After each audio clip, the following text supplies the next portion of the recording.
Hi guys! This is your host Kuya Alex. So kung bago lang kayo sa ating YouTube channel, don't forget to like, share, and don't forget to click the notification bell para lagi kayong updated kay Kuya Alex. And this is my channel, Alexander Manigbas. So thank you guys!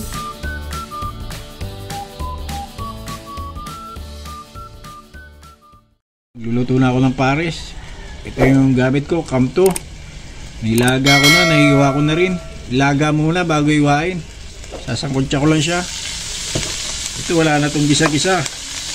Ganito ang tamang proseso ng pagluluto ng pares. Sasangkotsa lang siya pag babrownin. Para magandang kalabasan. Yan na, nalagyan ko na siya ng sabaw.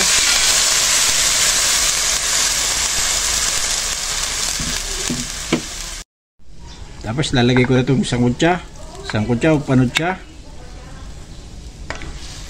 Yan, ilulusawin lang yan. At pati yung sibuyas, luya, starani, sama-sama na sila. Isang anuan na lang. Isang lagayan na lang kasi malulusaw naman yan pagkakulo. Ganyan ang proseso namin.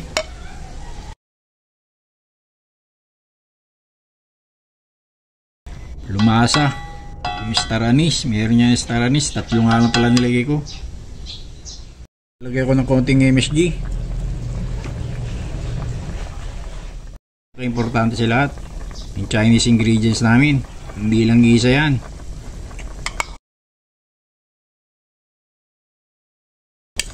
Ulit ko, lahat na nagluto sa Facebook ng beef pares walang ganito. Kasi nga ito yung secret ingredients ng tatang panyong namin. Halo-haluin lang. Tatakpan ko lang hanggat naluto. I-check ko na kung naluto na. Yan, halo-haluin lang. Yan, nandito na lahat yung ingredients. Ayan, malalangap nyo na yung amoy ng totoong pares, original beef pares. Kasi nga meron siyang Chinese secret ingredients na kasama na wala sa iba. Lagyan ko na ng slurry, palalaputin ko lang.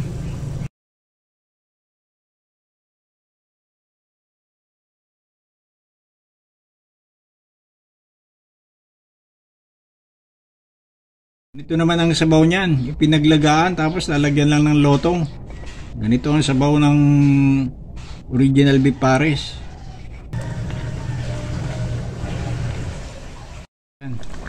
Maganda na yung ano, tama-tama na ilapot niya.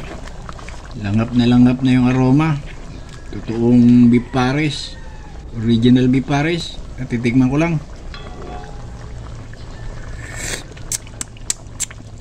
Ayan, talaga malalasahan nyo na ho yung Chinese ingredients. Langhap pa lang tsaka lasa kakaiba na. Sundukan ko na ng ano, beef pares.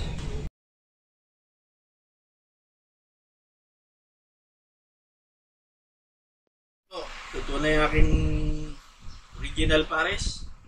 Meron siyang original fried rice, may toppings na sibuyas Tagalog, meron din siyang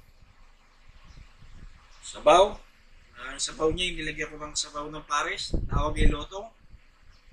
At meron din akong ginawa dito na chili garlic oil, chili garlic sauce.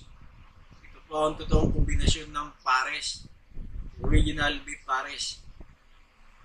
Ito ang finished product niya. Ito po yung aking nilutong beef pares. Ang gamit kong karne dyan ay kamto. Yan ang original na ginagamit namin. Pares with original sauce. Meron yan secret Chinese ingredients. Marami yun, hindi lang isa. At ito rin ang aking niluto na fried rice. Original fried rice since 1979 80s. At ito yung pinaglagaan ng kamto. Nilagyan ko ng sauce ng pares, beef pares. At ito yung aking sariling version ng chili garlic sauce.